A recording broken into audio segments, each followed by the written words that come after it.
নবগ্রামে 5 গ্রাম হালদার পাড়ায় চুরির ঘটনায় এলাকায় চাঞ্চল্য।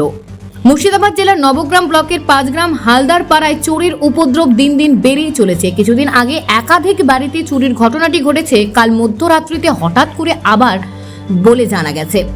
এক বাড়ি থেকে সোনা, একটি ফোন, চাঁদি, আনুমানিক 14 ভরিও প্রয়োজনীয় কাগজপত্র, এছাড়াও বাড়ির ছাদ ঢালাই করার জন্য বন্ধন ব্যাংক থেকে 50,000 টাকা লোন নিয়েছিলেন। সেই টাকাটাও হাতছাড়া হতে হলো বলে জানায় ওই বাড়ির মালিকেরা। সরবরাহ হয়ে এখন নবগ্রাম থানায় দরখাস্ত করেন। নবগ্রাম থানার পুলিশ ঘটনাটি তদন্তে নেমেছে বলে জানা গেছে। রাত্রে 10টার সময় খাওয়া দাওয়া করে আমরা ঘুমিয়ে পড়েছিলাম। মারা বারান্দায় সবাই দিয়ে দরজাটা লাগায়নি। রাত্রেবার মাকে টাকা চেয়েছিলাম, মা টাকা নিয়ে আলমারি চাবিটা পাশেই রেখে দিয়েছিল একটা ব্যাগ, আমার গাড়ির যে কাগজপত্র থাকে ব্যাগটাতে দিয়ে রেখে দিয়েছে। এবার যখন ভোরবেলা আমি ঘুম থেকে উঠছি যে আলমারি খসানো, মাকে বলছি তুমি কি আলমারি খসালছো? মা বলছে না আমি তাহলে খসাইনি। মা হচ্ছে হাত লেগেছে, তাহলে আমাদের সব চুরি হয়ে গেছে। ঘুম থেকে উঠে আলমারিতে দেখছি আমাদের সোনা দানা টাকা পয়সায় 50,000 টাকা লোন তুলেছিলাম আমি ছাদ ঢালাইয়ের জন্যে। তো ওই টাকাটাও নিয়ে গেছে।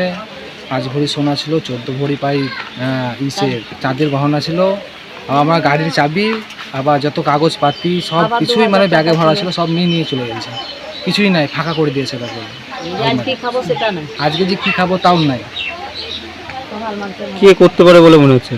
তা কী করে বলবো, এবার টুকটাক তো আশেপাশে চুরি হতেই থাকে। যেমন আমাদের প্রাইমারি স্কুলে কিছুদিন আগে তালা ভেঙে চাল চুরি হলো, ওই ফোন চুরি হয়েছে টুকটাক। কাকে ধরবো এবার? দুটো পুলিশ প্রশাসনকে ভালো করে একটু করার জন্যে করেছিলাম। পুলিশ প্রশাসনে এসেছিলো, ওরা এখন নিজের দায়িত্ব নিয়ে কাজ করবে। এটাই। কাউকে কি কোনো সন্দেহ হচ্ছে? কাকে নিজে থেকে সন্দেহ করবো, সেটা পুলিশ প্রশাসনের হাতে ছেড়ে দিয়েছে।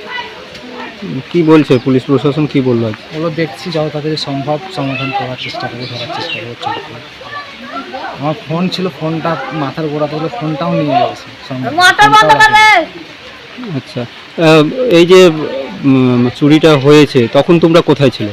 আমি ঘরে ঘুমিয়েছিলাম, যেগুলো আলমারিটা ছিল ওই ঘরে ঘুমিয়েছিলাম, পাশেই ঘুমিয়েছিলাম। আমার মনে হচ্ছে কি, মনে হয় গ্যাস দিয়েছে, মুখে গ্যাস দিয়ে এই কাজটা করা হয়েছে। মারা বারান্দায় ছিল, মাটি জায়গায় দিয়েছে, যে আমরা ঘরে ছিলাম, ঘরে দিয়ে তখন এই কাজটা করেছে। না তো সম্ভব নয় ঘরের ভিতরে ঢুকে এত বড় চুরি। ডাকাতি তো এটা একটা। আলমারি চাবি খুলে সোনা দানা টাকা পয়সা সব কিছু নিয়ে। তখন বুঝতে পারোনি? না, কিচ্ছু বুঝতে পারিনি। দরজা কি লাগানো ছিল ভিতর থেকে? দরজা খোলানো ছিল, দরজা খোলা ছিল। মারা বাইরে ছিল, দরজা লাগায়নি, মানে দরজা পুরো খোলাই ছিল। একটা দরজা ছিল ছেঁকা থাকে। কি বলবেন? আমার প্রায় ছোটোখাটো চুরি হয় ডাহরি টুকটাক, তাও এটা তদন্ত কেউ করে না, এই হচ্ছে ব্যাপার। আমার বাচ্চা থেকে 2টা মোবাইল হারাচ্ছে, আমাদের প্রাইমারি স্কুলে চুরি হয়েছে সব কিছু। তারপরে কালকে রাতের বেলায় এই অবস্থা আছে, সোনা দানা সব বাচ্চাকে বাইর করে নিয়েছে। ঘুমিয়েছিল রাতকাল, ঘুমিয়ে জানতে পারেনি ওরা, ফাঁকা বাড়ি ছিল, চুরি করে নিয়েছে। কে করতে পারে বলে মনে হচ্ছে? সেটা তদন্ত করতে হবে আমাদেরকে, এই হচ্ছে ব্যাপার। এটা কি থানাকে জানিয়েছিলেন? আগে যে চুরিগুলো হতো সেগুলো কি থানাকে জানিয়েছিলেন? আমাদের কিছু কিছু ছেলে জানাইছিল। হ্যাঁ, তারপরে কালকে এরকম ঘটনা? কালকে এরকম ভোরবেলায় আমরা বেরোচ্ছি, তো রাস্তায় দেখছি যে বাড়ি চুরি হয়েছে।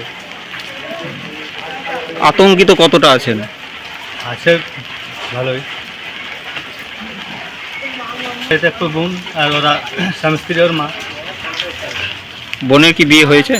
বিয়ে হয়েছিল, এখানেই থাকে এখন। স্বামী মারা গেছে, স্বামী মারা গেছে, এখানেই থাকে, কাজকাম করে, পরের বাড়িতে কাজকাম করে, ওই খায় ওরা।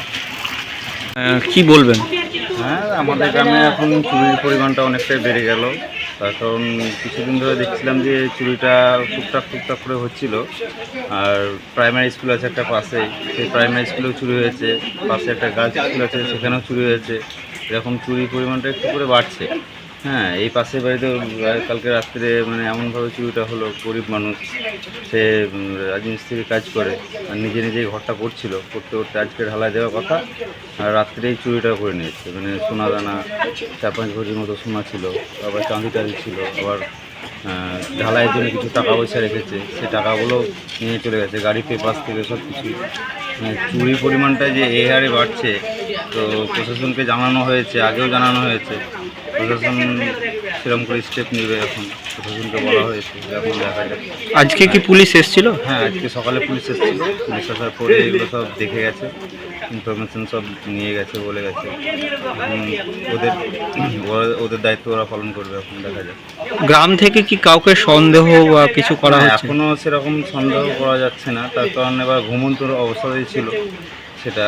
এবার রাত্রি যখন হয়তো 12টা পরে এরকম একটা সময়, 12টা থেকে 1টা 2টো এরকম, তো ঘুমন্ত অবস্থাতে তো কিছু বলা যায় না যে কাকে সন্দেহ করবে কি করবে। তখন দেখা যাক কী করতে পারে ওনারা। ব্যুরো রিপোর্ট, চেতনা টিভি। হলমার্ক সোনার গহনার বিপুল সম্ভার নিয়ে এলো জীবন্তীর সাকিব জুয়েলার্স। এখানে পাবেন দুর্দান্ত অফার। সোনার গহনার বিশ্বস্ত প্রতিষ্ঠান জীবন্তী সাকিব জুয়েলার্স অ্যান্ড মেকার্স। একাধিক আকর্ষণীয় সোনার গহনার নকশা নিয়ে হাজির সাকিব জুয়েলার্স। নেকলেস থেকে কানের দুল, আংটি থেকে বিয়ের শাখা, পলা, নোয়া বাঁধানো সব ধরনের গহনাই পাবেন জীবন্তীর একমাত্র বিশ্বস্ত প্রতিষ্ঠান সাকিব জুয়েলার্সে। এখানে গ্রাহকের মনের মতো করে গয়না তৈরি করে দেওয়ার ব্যবস্থা রয়েছে। শুধু সোনার গহনাই নয়, কম দামে রূপোর, চাঁদির গহনার অভাবনীয় কালেকশনও রয়েছে জীবন্তী সাকিব জুয়েলার্স অ্যান্ড মেকার্সে। আমাদের ঠিকানা জীবন্তী বাস স্ট্যান্ড, শাহিদ হাজি মার্কেট, কান্দি, মুর্শিদাবাদ। যোগাযোগ নম্বর 9932846770 অথবা 7478666786।